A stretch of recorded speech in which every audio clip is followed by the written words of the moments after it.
So yun, isa pong mapagpalang araw sa ating lahat. Ako po si Brickstein Tomatmat. Ito po ang presentation ng Group 2 from 11 ni Chenko. So, our teacher, Mrs. Marian P. Alfonso, on Principles of Marketing. So, here we have the market research. And the first slide goes to the name of the firm to be established.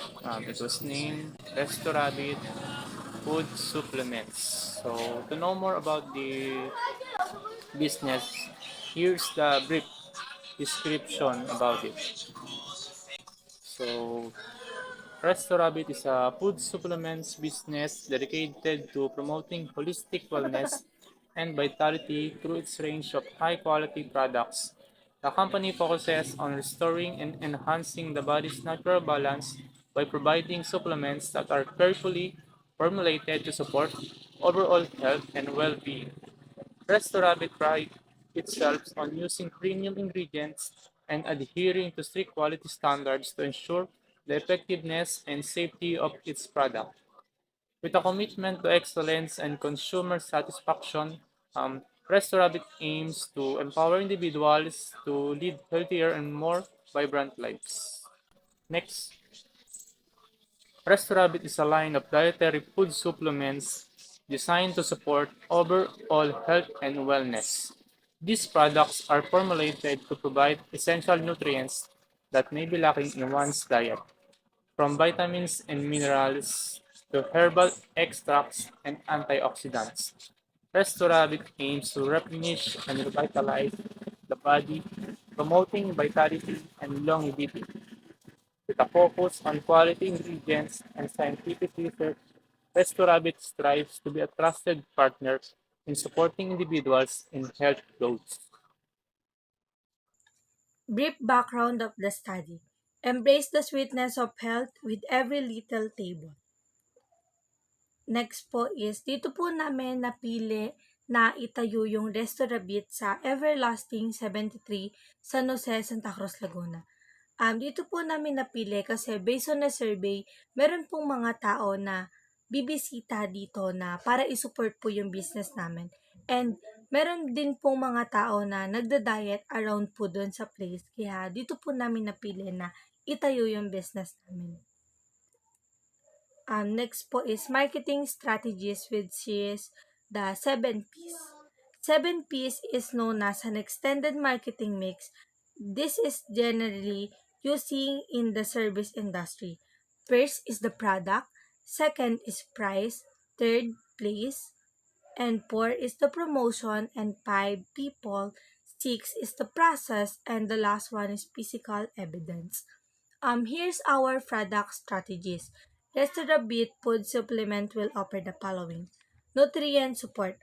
This supplement will provide essential essential like minerals, vitamins, and nutrients.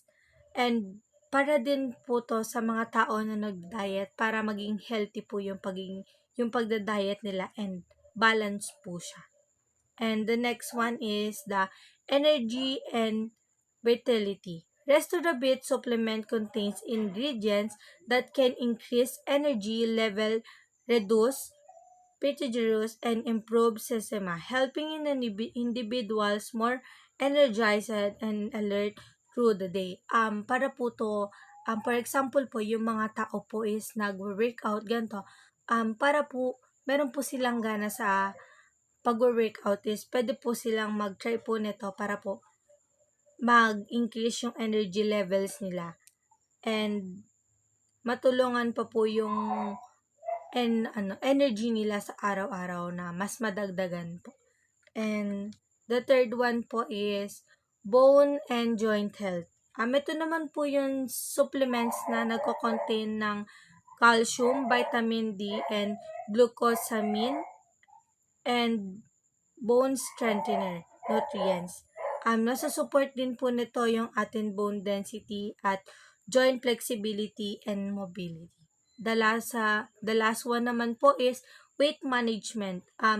Ito pong supplements na to is may kasama po siyang metabolism boosting ingredients and appetite suppressant, and yun pong ingredients na yun is yun po yung nakakatulong para po ma-burn yung fat natin and para po ma-maintain po natin yung weight natin, and healthy po ito para sa ating body. Product: VitaFresh, Renewagit, Renewavita, Revitalife. Price strategy: cost plus pricing, value-based pricing, dynamic pricing. Price strategy: cost plus pricing. Restaurant will be strategy in calculating the production cost of the supplement and adding a markup to determine the final price. It ensures that the business covers costs and generates a profit margin. Value-based pricing. Restaurant will use this strategy to determine price based on the perceived value of the supplement to customers. Highlight the unique benefits, quality ingredients, scientific research, and effectiveness of the supplement to justify a higher price point. Dynamic pricing.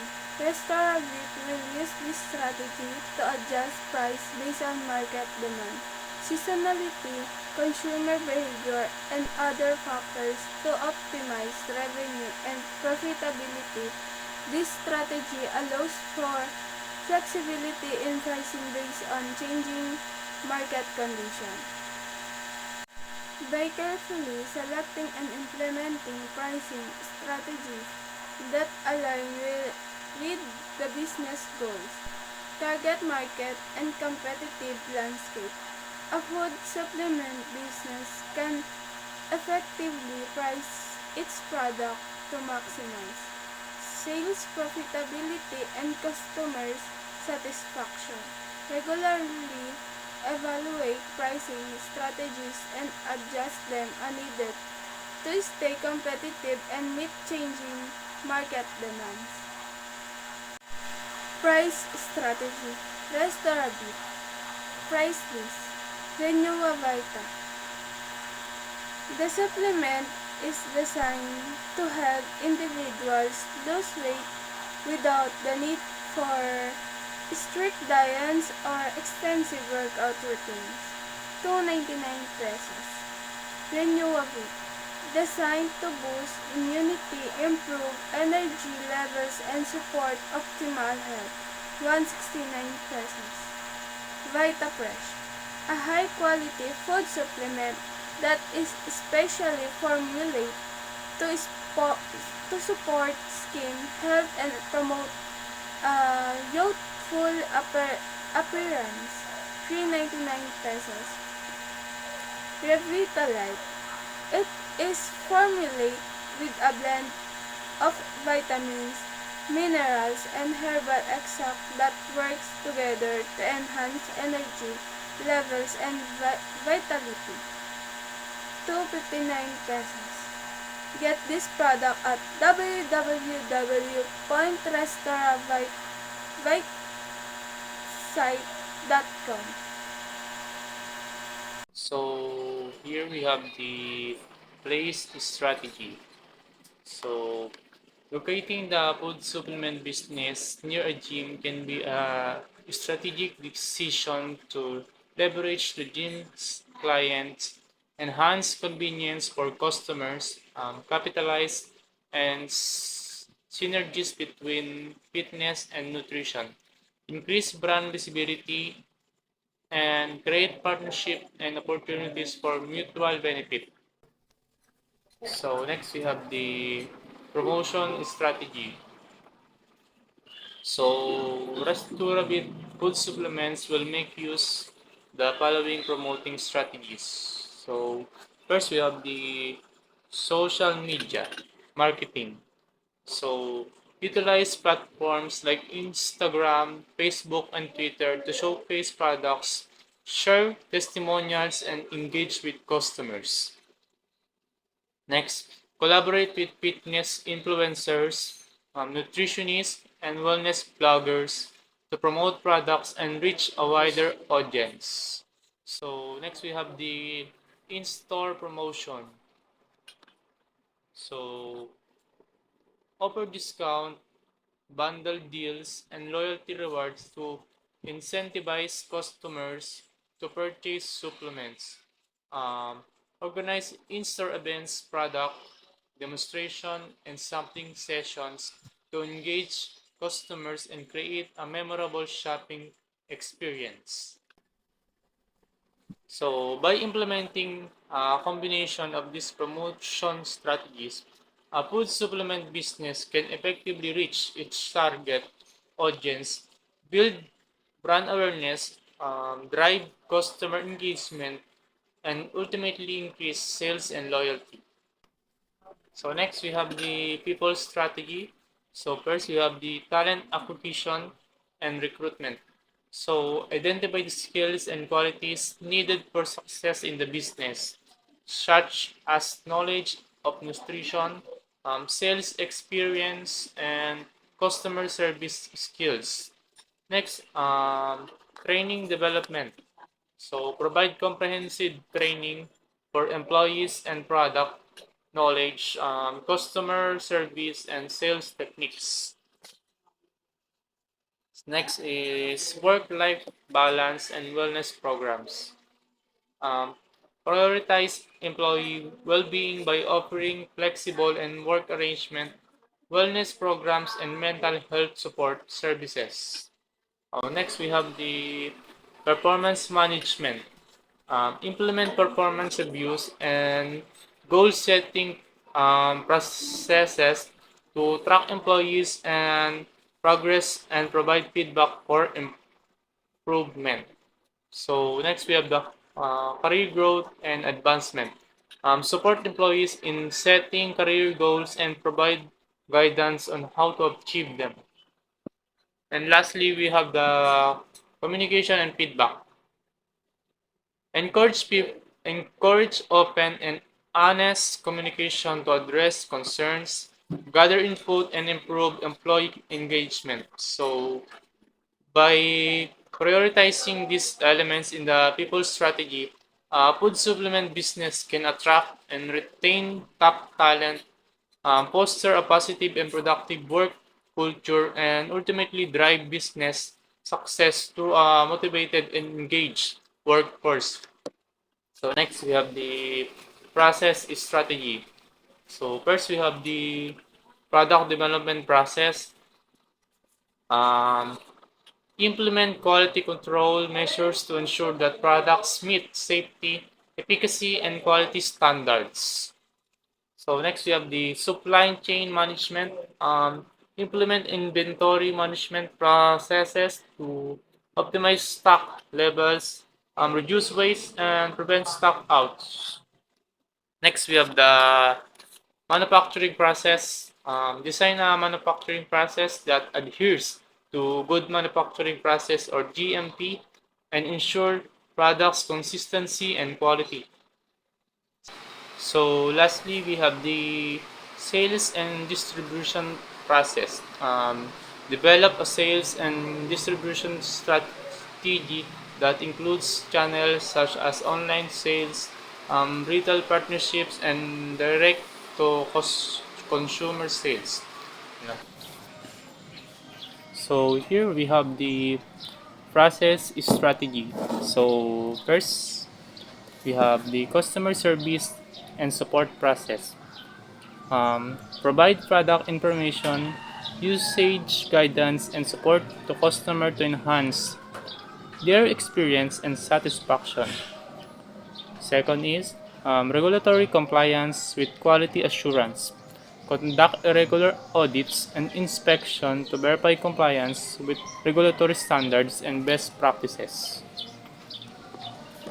So, by implementing a comprehensive process strategy that focuses on product development, a food supplement business can streamline operations, ensure quality and compliance, and drive growth and success in the competitive market.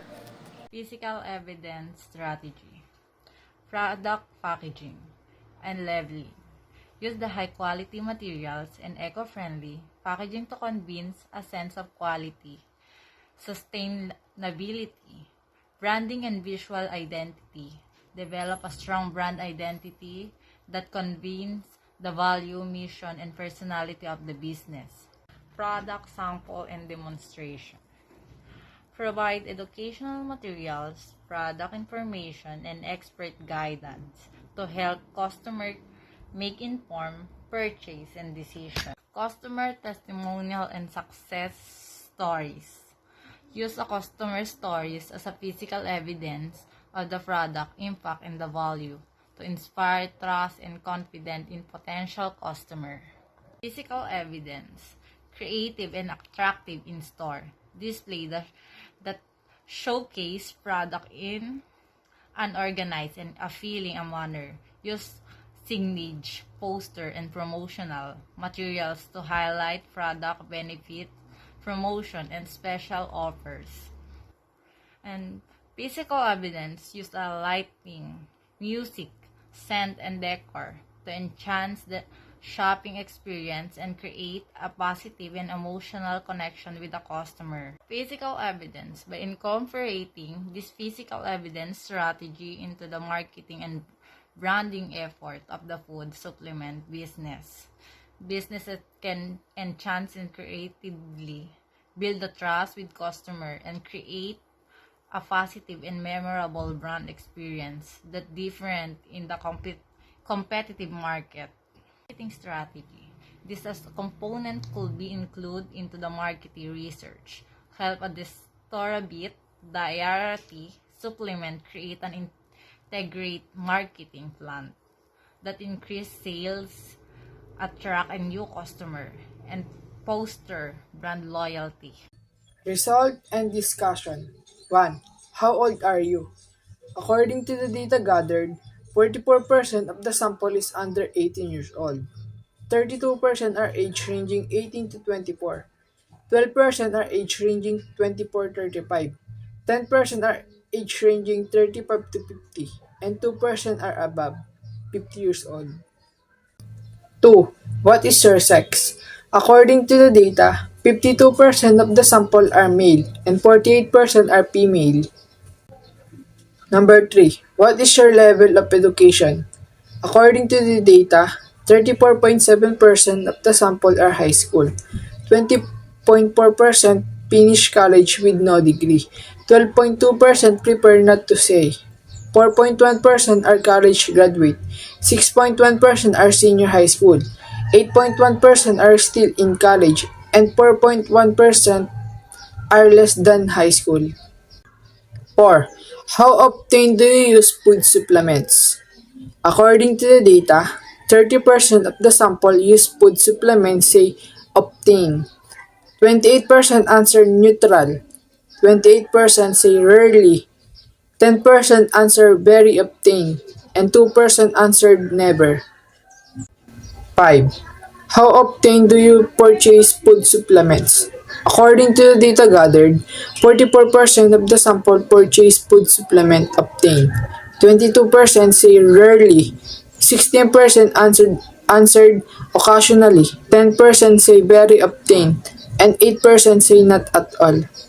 Number 6, what kind of food supplements do you like? So, according to data, 62% of the sample prefer vitamins in food supplement, and 18% prepare minerals, 8% prepare amino acids, 4% prepare herbs, 6% prepare not to say, and 2% prepares vitamin C, herbs, and minerals. So next we have the number 7. What features are most important to you when considering buying food supplements? So according to the data, 74% of the sample says correct vitamins is the most important feature when purchasing food supplements. 18% says enough micronutrients and 8% answered mineral deficiencies. So next we have the number 8. How often do you compare the prices of food supplement products before purchasing? So according to the data gathered, 36% of the sample always compare the price of the products before purchasing. 30% says sometimes. 22% answered often. 6% says rarely, and 6% says not at all. So next we have the number 9. When making a purchase, do you consider the brand, quality, and price of the products or service? So, according to the data, 66% of the sample always consider the brand, quality, and price of the product before purchasing, and 28% answered consider, and 6% says neutral. So, number 10, we have how much are you willing to spend in food supplements that meets your requirements? So according to the data, 60% of the sample are willing to spend to 0 to 1,000 pesos in food supplements. 32% says 1,000 Philippine peso to 5,000 pesos. And 8% answered 5,000 to 10,000 Philippine peso. So in number 11, we have how do you prepare to purchase a product or service? So according to the data, 84% of the sample prepared to purchase in physical store, 14% in online, and 2% in both physical and online store. According to the data gathered, 54% of the sample says they would likely recommend the products in their fellow customers. 26% says very likely, and 14% answered neutral. 2% says maybe, and 4% says not at all. Next. According to the data gathered, 46% of the sample would likely buy the product after the firm is established. 26% says very likely, and 24% answered neutral, and 4% says unlikely. Conclusion. Age.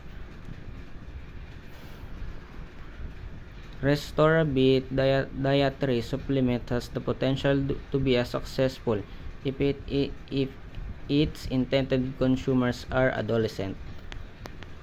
Sex. Number 2. Sex. The survey results suggest that the higher proportion of male respondents in the food supplement business named Restoravite may indicate specific preferences or trends within the male demographic that could be leveraged for marketing strategies. Occupational status. The feedback from high school student respondents in the survey for Restoravite suggests potential interest and market segment among this demographic, indicating a possible opportunity for targeted marketing and product development tailored to their specific needs and preferences.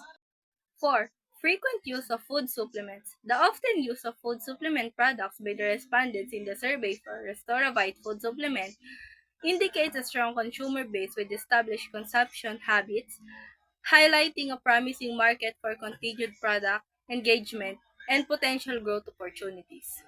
5. Frequent purchase of food supplements. The survey results showing that respondents often purchase food supplement products suggest a significant market demand for such products, indicating a favorable opportunity. 6. Kinds of food supplements. The preference of respondents for vitamins in food supplements products highlights a strong consumer interest in nutritional value and health benefits, indicating a preference for products that emphasize vitamins content in the food supplement industry. 7. Important features. The survey results indicating that respondents prioritize the presence of correct vitamins in food supplement products, underscore the significance of accurate nutritional content for the consumers. Number 8, frequent comparison of products. So the frequent comparison of products prices by survey respondents suggests a cost-conscious consumer base in the food supplement industry, indicating a market trend where competitive pricing strategies and value propositions play a crucial role in influencing purchasing decisions. Next, we have the number 9, consideration of the brand, quality, and price of the products. The survey results highlighting that respondents always consider the brand, quality, and price of the product, underscore the importance of these factors in consumer decision making within the food supplement industry.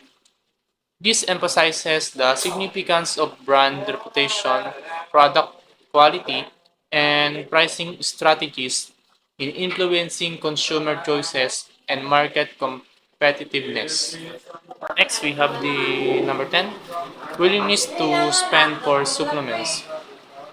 The survey results indicating that respondents are more willing to spend um, to 0 to 1,000 pesos for food supplement products suggests a price sensitivity among consumers, highlighting the importance of offering affordable options and value propositions to cater to the budget preferences of the target market in the food supplement industry. So next we have the number 11, prepared way to purchase supplement. The survey results showing that the respondents prepared to purchase food supplements products in physical stores indicate a preference for traditional retail experience and the importance of in-person interactions and product visibility in the purchasing decision process within the food supplement industry. So next, in number 12, the importance of physical store near in household. So the survey results indicating that respondents consider it very important to have a physical store near their household, underscore the value of convenience and accessibility in consumer decision making for purchasing food supplement products. So next we have the number 13, consideration of purchasing convenient location. The survey responses indicating that respondents would consider purchasing a product if it was easily available in a convenient location. Emphasize the importance of accessibility and convenience in influencing consumer buying decision. So, in conclusion, in number 14, um, recommendation of the products to other consumer. Um, the survey results showing that respondents are more likely to recommend the products to their fellow consumer, suggests a high level of satisfaction and positive sentiment towards the food supplement products, indicating a potential for strong word of mouth marketing and brand advocacy within the target market. So next, number 15, willingness to purchase the product. The survey responses indicating that respondents would likely buy the products once the firm is established suggest a positive anticipation and interest in the brand's development and growth within the food supplement business. So here we have the recommendation. Um, Number one, in age. Um, Resto Rabbit food supplement business should ensure that the products and services is for all ages. Number two, we have the sex or gender. Um, Develop products lines that cater to the specific health needs and preferences of male and female consumers. For example, offer supplements that address gender-specific health concerns like prostate health for men and hormonal balance for women. So next we have the occupational status. So organize interactive workshop or seminars that cover topics related to health, nutrition, and the importance of supplementation. Um, these events can cater to individuals at all academic levels and provide an engaging platform to learn about the products offered by Restorabit Food Supplements.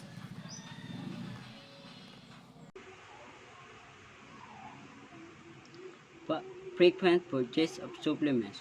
Restorabit food supplements should establish a loyalty rewards program that rewards customers for every purchase they make.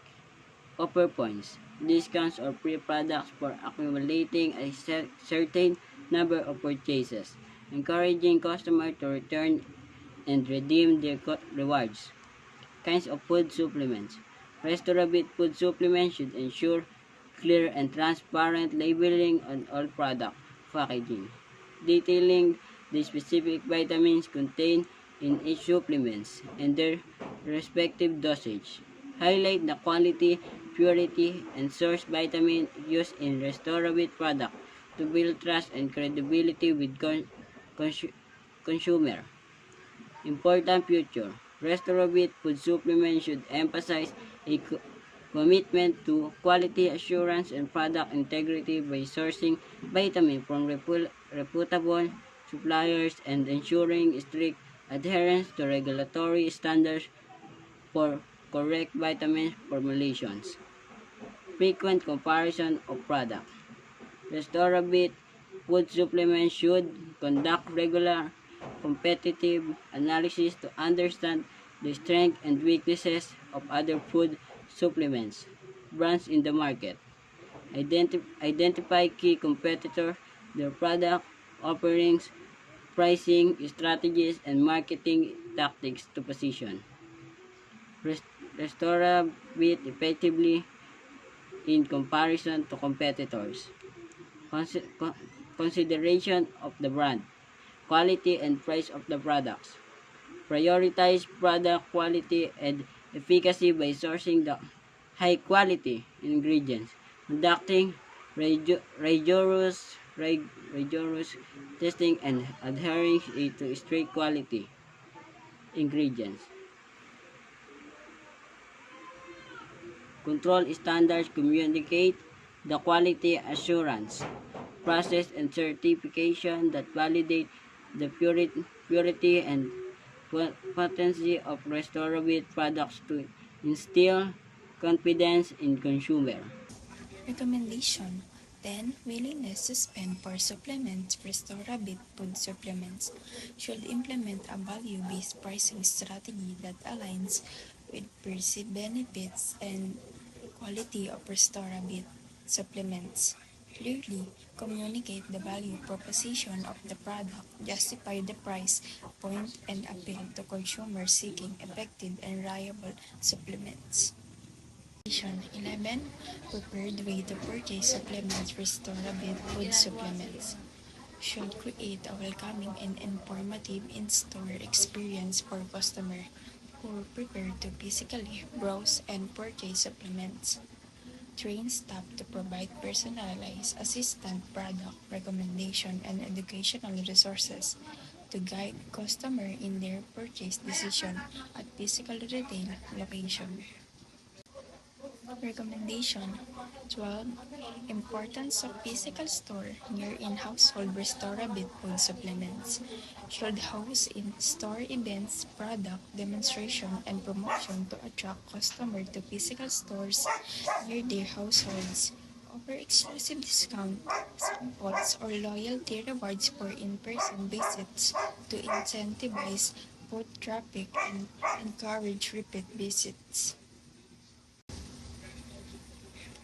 Recommendation 13. Consideration of purchasing in convenient location. Restorabit food supplement should strategy select an optimized store location in high traffic areas near residential neighborhoods or easily accessible location to ensure convenience for customer.